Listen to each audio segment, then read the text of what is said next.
This is pretty fancy, so we can have this conversation via this app. It's supposed to be just beautifully, perfectly live in this little Facebook virtual family that's growing by the day. Let's see. Let's see. Let's see. Coco says she's here for the hot seat. She's ready.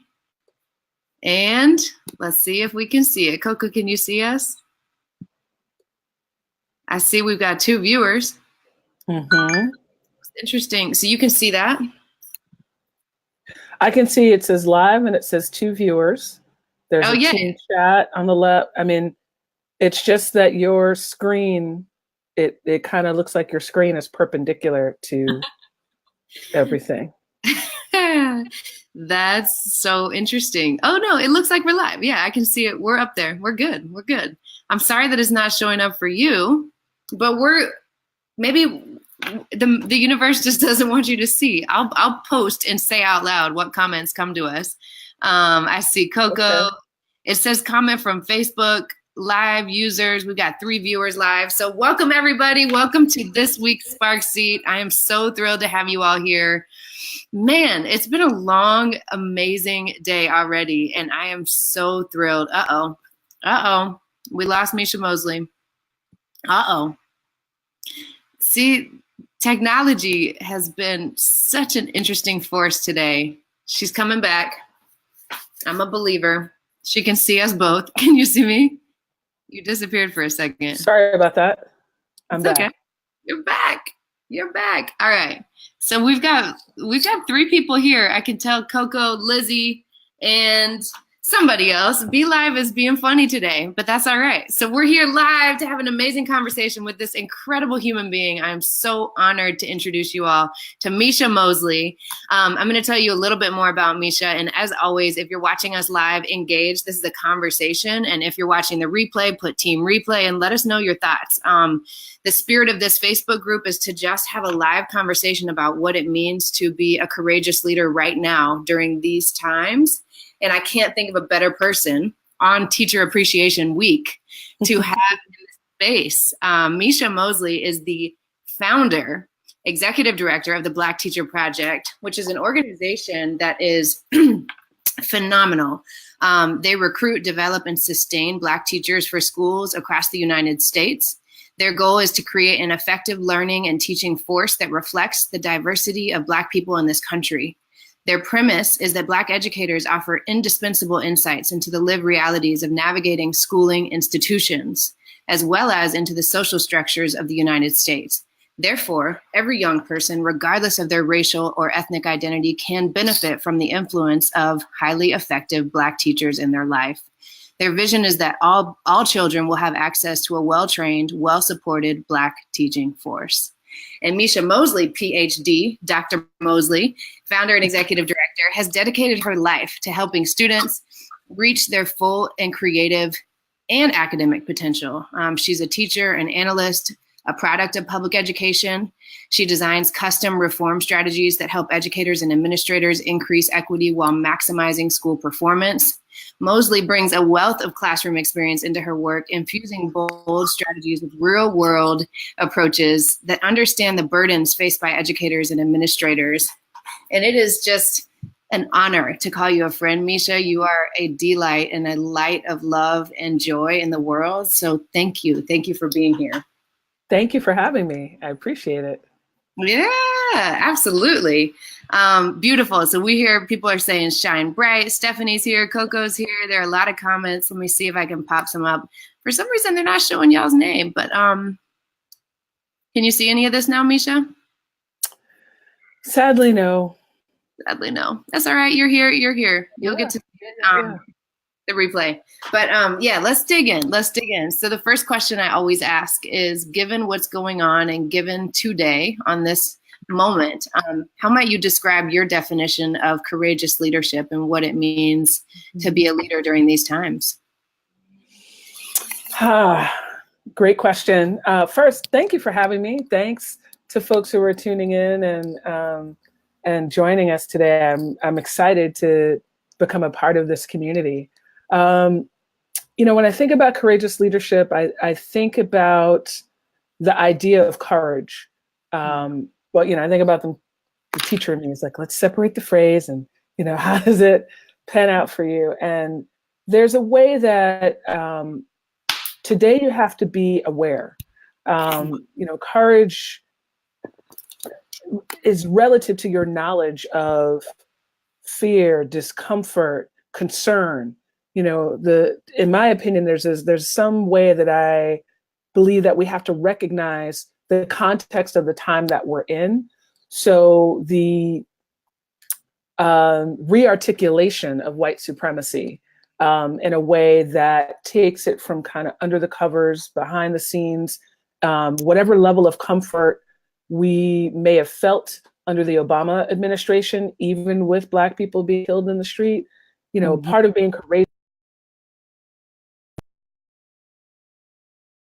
I also think that there's a piece that, you take that awareness and you do something with it.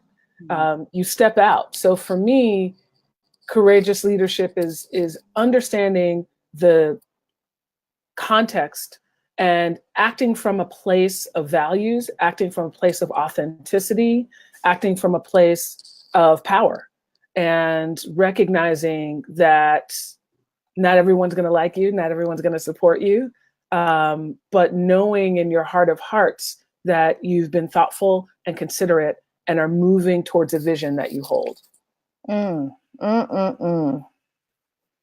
Yes. That, I apologize. I my camera completely unplugged for a second while you were talking. So if anybody noticed that I was black, I was hearing you, but the screen just blacked out. Yes, Micia, thank you. The connection to consciousness and also action, right? Intentional action is so critical. And I think sometimes we think about the action first without recognizing the context and what we're sitting in. So thank you for that. Sure. And it's not always easy to choose courage over comfort when we're already in very, very busy and intense and uncertain times. So yeah, what might you say to folks, or what story might you share about a time that you've chosen courage over comfort, and or what comes up for you when you have to? It's a minute to minute choice. It's a daily choice to stay in alignment and to do the work that you just said, and you do it so masterfully. So walk us through what that process is like for you. I really appreciate you highlighting that it's a day-to-day, minute-by-minute piece, because I've worked hard to continue to refine my vision for the life that I want and how I want to impact others. And I recognize that as soon as you get comfortable, and you're like, I'm in it. I know I'm good at this thing or these things, and I'm passionate about these things, something else gets thrown your way. And I think the choice to be vulnerable is a key part of it. So I'm thinking about a mentor of mine who, when I was first launching the project, invited me maybe about a year and a half ago to connect with someone who was launching a similar project, the Black Teacher Collaborative, which, if you haven't read any of their materials, they have just done a relaunch. They've got a brand new website. They're doing fantastic work. And if anyone who's played board games with me or card games knows, I am highly competitive.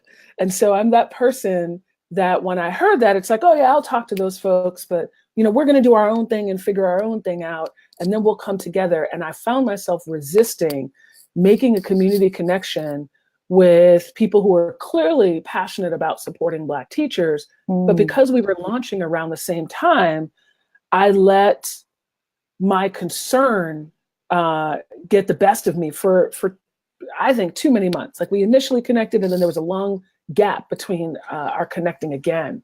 So when I think about how courageous leadership played out for me and how leaning into the discomfort, I had to really understand what was behind this.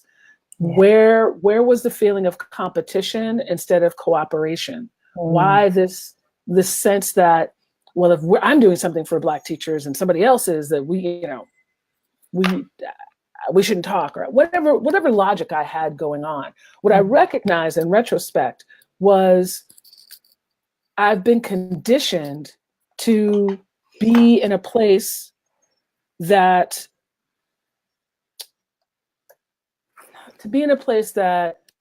forces me to fear the other, fear difference, right? And so even though there was some similarity, I was coming from a fear base in my response. So here's a mentor. In order for someone to be my mentor, clearly I trust them, giving me wonderfully sound advice. But because I was new to what I was doing, I had this kind of no new friends attitude for a little while. And it really took me getting over myself and recognizing that dominant culture was at play. That how could I launch a Black organization, an organization that's founded in Black culture that is supposed to be community-based, and turn myself away from people in the community who were doing similar work. This idea of fighting over funding, when we were doing our strategic plan, it's like learning about the landscape and a threat analysis. I can't remember, just some of the language that goes into creation inside of capitalism and patriarchy. So it really, I'm happy to say that I got over myself. There was a lot of different help and just recognizing that we're stronger together than we are apart. And I had to really think about, what was I up to? How much of this was about ego? How much of this was about the people that we're trying to serve?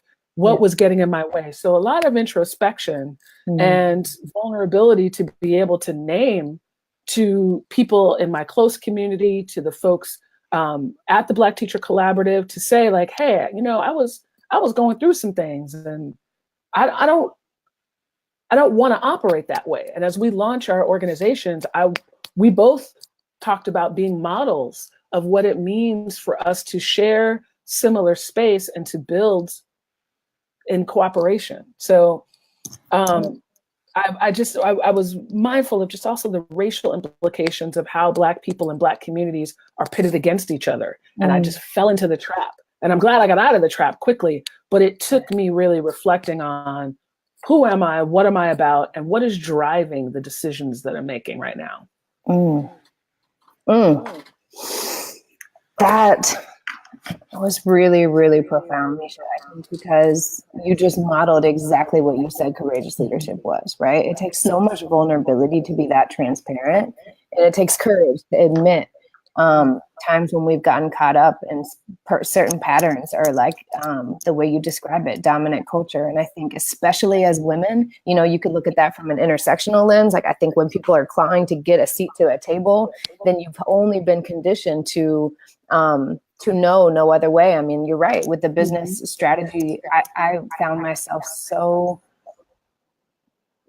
disturbed really with the language around market threat, competitive advantage. I was like, but what if there's a collaboration opportunity? Like, why does it have to be competition? And it's important to know the market, but it's also like, there's another way. And so I love that you just described the inquiry journey, the commitment to inquiry, and like staying curious with yourself too, and not being too proud to like not turn to a mentor or to ask somebody, hey, what are your reactions? Am I right? Or is there anything that I'm missing here? So I just thank you for that. That is a really powerful reflection.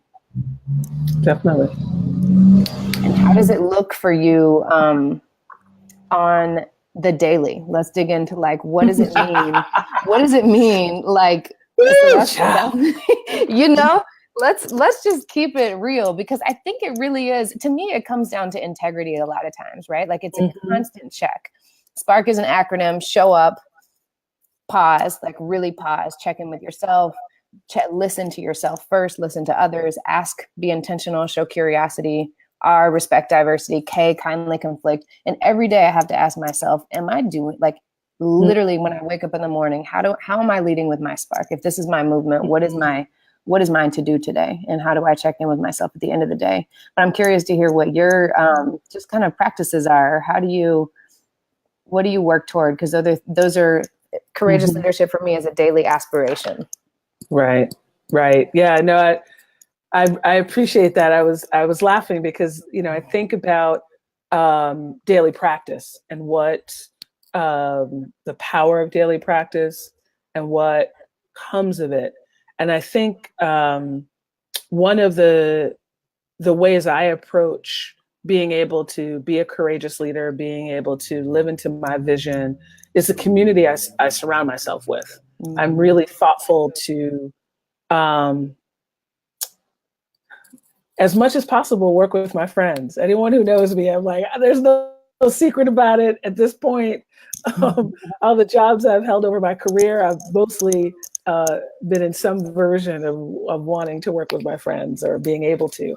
And what that allows is a systems check and a reflection from people who I trust and people who know, love, and care about me. So, and I think about the village and the community. So there are things that I hold myself accountable for. And I am harder on myself than anybody else. I can't think of anybody that I'm close to who hasn't said, you're being hard on yourself or you're being too hard on yourself regularly in our interactions.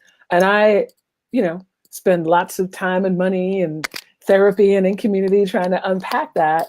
And I recognize that in showing up that way, I'm not always able to see what I am doing well, to see how I am living courageously, because I, just I'm focused on what I can do better, what can be different. So, when I think about the element of courageous leadership that's focused on, for me, on authenticity, part of my surrounding myself with people that I trust allows me to say what's on my mind and listen with open ears and listen from a place of really being able to appreciate what people are saying. There's also a piece, this, and for the folks who might are watching now or watch later, I live bi-coastally. So I live part of the month in Oakland, California, and part of the month in New York City. And I created that life for myself out of a desire to live an authentic existence. I'm from New York. I would say I grew up in New York and I got grown in the Bay, because I spent so many of my 20s and 30s out here. And at 45, I'm like, well, I can't really choose. So how about both? And I think part of that, really talking and thinking about that authenticity is, when I tell people that, the reactions range from, that's awesome, that's like the greatest life ever, to why are you doing that? Or what makes you have to do that? And I recognize that it's one of the ways that I continue to remind myself of what it means to create a life that you want and to live outside of the box. So another way that I think about courageous leadership manifesting in my daily practice is really just when I wake up, remembering what coast I'm on, and remembering who I get to be with that day, and continuing to carve out time for my own self-care and wellness as part of not just talking about sustainability, but being a model of sustainability. And, it's the day-to-day is not always easy, but I really believe that creating the conditions, which for me involves having a village around me, allows me to access the practices and structures and things that I know can support me living in that way. Yes. You got a lot of comments on this. I can't tell who said what you said. I love outside of the box. Yes. The quote unquote and life, high fives, goals, hashtag, the power of daily practice, because we get to do and focus how others are impacted. Because we just do, they say, and focus on how others are impacted. They said systems checks from our tribe. Yes, indeed. Always love hearing from Dr. Micia. I love that for so many reasons. And I remember actually coming to you when I said I'm going to be living bi-coastally. Do you have any advice? And you're like, First of all, don't call it a long distance relationship. I think I said, how do you do a long distance relationship? And you're like, first of all, don't call it that. Like the Right. language matters, you know, and what we tell, the thoughts that we have are so powerful, and then they turn into words. And I think you are a living example of someone who's very intentional in the way that you describe your reality and the way that you navigate your reality. And it is such a blessing to have the and life, you know, it's such a gift.